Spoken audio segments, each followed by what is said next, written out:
What's up, y'all? Anderson here, back for another video to talk about the 400. Love the 400. We're talking about Matthew Hudson-Smith.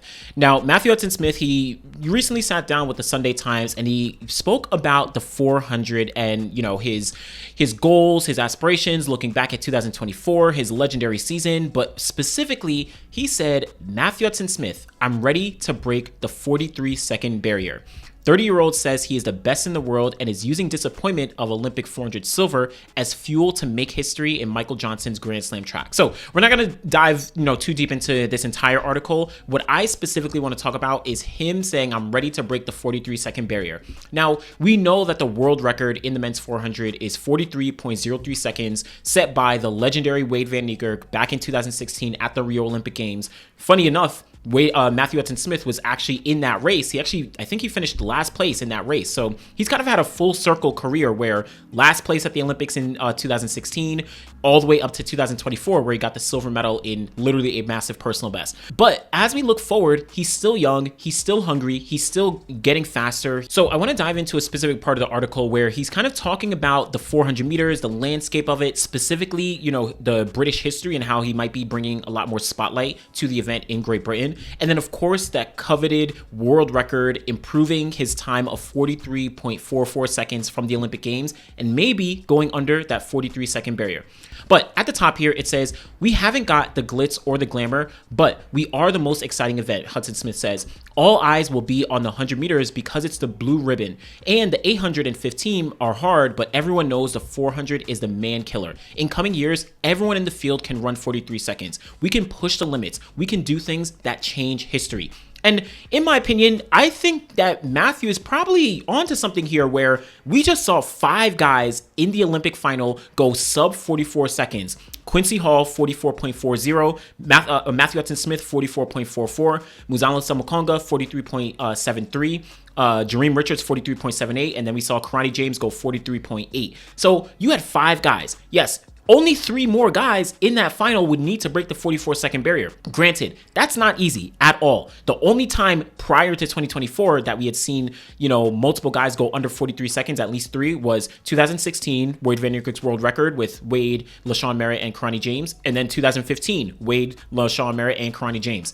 So it'll take a lot, but to see 5 guys do it, this is just going to continue to push the event forward. Everyone is going to realize now, I have no choice but to get under 44 seconds to even be in contention to, potentially get on the podium, let alone finish top 5, right? So that's something that's really going to be coming into the fold. But the article continues. It says that Hudson-Smith was coveted by Johnson, the upright roadrunner who won 2 Olympic and 4 world 400-meter titles, shows how he has revived British quarter-miling. At the Olympics in 2021, Team GB did not even enter a man in the 400, which was seen as an affront to a proud history. Now, this is pretty interesting because Matthew, I think he was injured in 2021, and you had a couple other guys. Charles Dobson, he was still extremely young. He's still extremely young right now. So Great Britain has a pretty deep history in the 400, but not the extremely deep history that you would think relative to some other nations. And Matthew kind of does continue here where he says, quote, I do think I have changed worldwide perspectives of 400 running, he says. No one used to pay GB any attention. It was always America and more recently South Africa. Now I'm healthy, and when I step on the line, they think GB is a bit of a force now. I agree. Between Matthew Hudson-Smith, between Charles Dobson, between a couple of they got 4x4 at the Paris Olympics.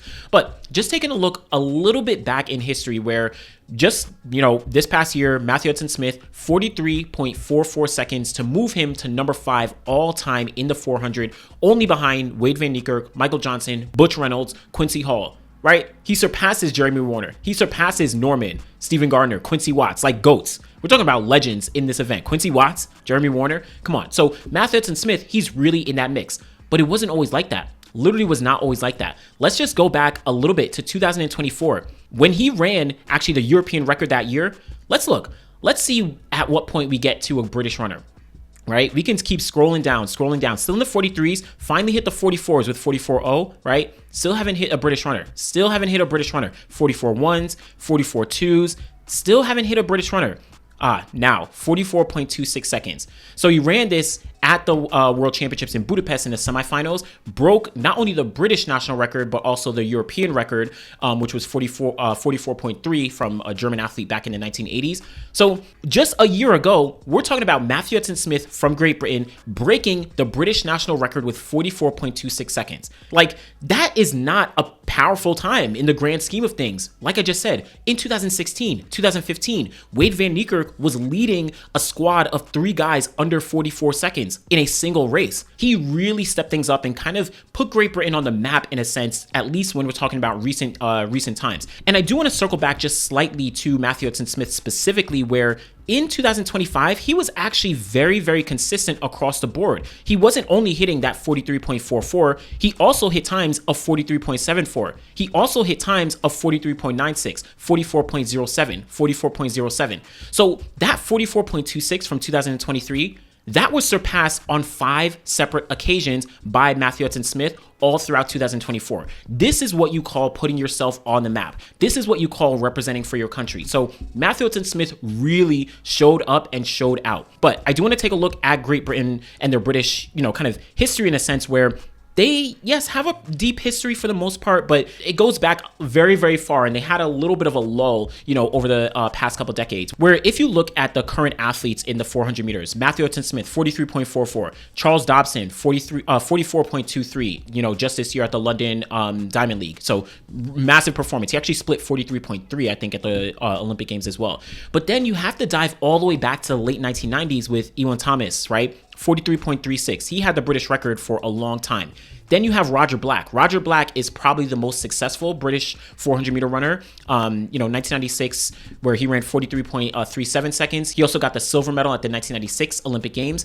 Then you have guys like Mark Richardson, Martin Rooney. Shout out to Martin Rooney. He was a gamer in kind of the late 2000s to the early teens. Very, very strong performances from him. And then, David Grindley and, Derek Redmond. These are all guys in the 90s and the 80s. So there was a big gap from the 90s going up to the 2000s before we got Martin Rooney, and then, up to where we're at now. There was a very, very big kind of gap or drought, if you want to call it, for Great Britain. And then you can even see this displayed when talking about medals actually won by Great Britain all throughout history. If we go back very, very far back in history with the Olympics, yes, Great Britain was on the podium. 1896, 1908, 1920, 1924. They were on the podium, even getting, 2 medals at one point. But this is in the early days. You're not having a ton of countries outside of Great Britain, France, the United States, South Africa, Netherlands, right? Germany. A lot of these countries are the sole countries competing. You don't have like the typical South Africa that you would know today. You don't have Kenya or Botswana. You don't have Nigeria. You don't have Zambia, Trinidad and Tobago, Jamaica. You don't have any of these countries even eligible to compete at the Olympic Games because there's a lot of these countries are still colonized. But after you start to go through past the 1930s into the 40s, 1936, they do have a silver medal. Then you get into the era where Great Britain does not win a single Olympic 400 meter medal until we get all the way down to 1996, where Michael Johnson won the gold, won that Olympic double. Roger Black, he got that silver medal. That is between 1936 all the way up to 1996. Great Britain does not win a single Olympic medal in the 400. And then post 1996, you have to go all the way up to 2024 until you get Matthew Hudson-Smith on the podium getting that silver medal. So Great Britain, yes, they have a very rich history, but they don't have that consistency on the podium that you might expect, considering what someone like Matthew Hudson-Smith has done, at least in the past 2 years.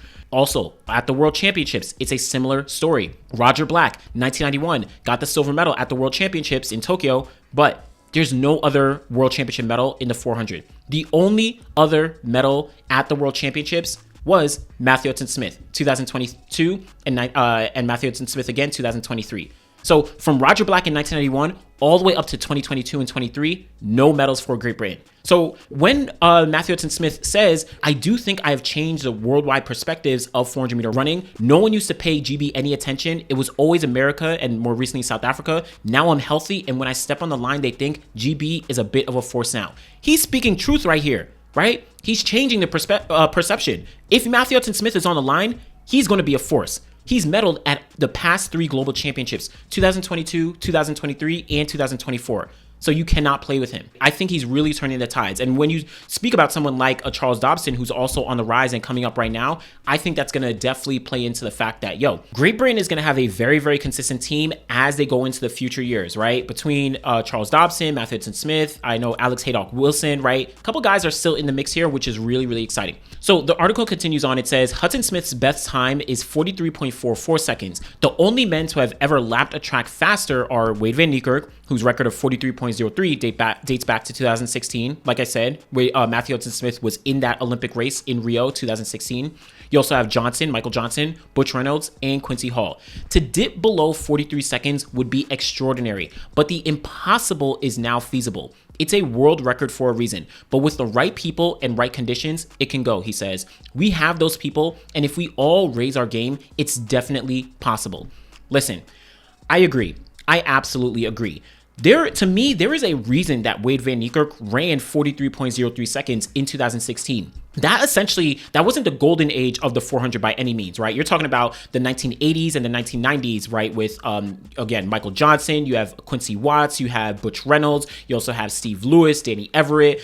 Those guys were dominating during that decade. But when you look back 2015 all the way to 2017, that was a mini golden age where you can even extend it a little bit farther back when LaShawn Merritt and Karani James kind of stepped on the scene. But when Wade Van Niekerk ran 43.48 seconds to win the gold medal at the World Championships in 2015, LaShawn Merritt, 43.6, Karani James, 43.7. In 2016, you think Wade Van Niekerk didn't realize, I have no choice but to go a little bit faster or else I'm going to lose this race. He's on the outside all the way out in lane 8 and he has blinders on. He has to just go out and run, or else LaShawn Merritt, or else Karani James, who eventually ran Karani 43.7, LaShawn Merritt 43.8. They were right there. I think these athletes in this current era, between Quincy Hall, Matthew Hudson-Smith, Muzala Samakonga, Jareem Richards, Karani James, and a couple other guys, they're going to be pushing each other, realizing, Matthew Hudson-Smith just ran 43.44. Quincy Hall ran 43.40. Yeah, they're going to have to go a little bit faster, or else someone is going to, take the scalp of the other guy.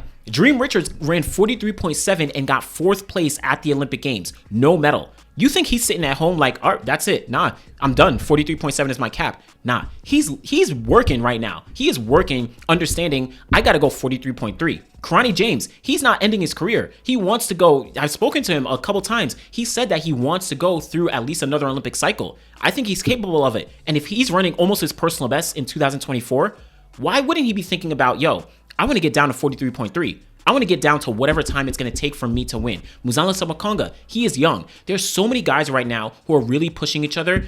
And at any point, I would not be surprised to see someone get under the world record. Now, am I saying that's going to happen in 2025? No, I'm not going to make that prediction. Who knows what may happen? We just came off an Olympic year. We just came off, an Olympics that had some of the best performances across the board in all events. So maybe there was some, energy that was just in the stadium that everyone was kind of capitalizing off of. I don't know if that's going to translate to 2025, but I do think that these guys are very, very hungry, and I do think that these guys really want to keep pushing the pace to potentially get under that world record. They've seen that it's possible. Hey, who knows? 42.9 though, it's no joke. I didn't even mention Letsili Taboho. So I don't know, but just wanted to talk about Matthew Hudson-Smith. He has been a gamer. He has been on the scene for so long. Again, dating back to 2015, 2016, but to now finally see him getting consistent on those podiums, 2022, 2023, and 2024, now running a personal best of 43.44, anything is possible. Let me know what you think. If you think the world record is going to go down in the next, let's say the next 3-4 years, right? Going into the next Olympic cycle. Do you think we'll see someone run under 43 seconds? Or do you think it's going to hold on for, next 5-10 years or something like that? Let me know what you think. Be sure to like the video, subscribe to the channel. Be back again next time. Thanks for watching, y'all.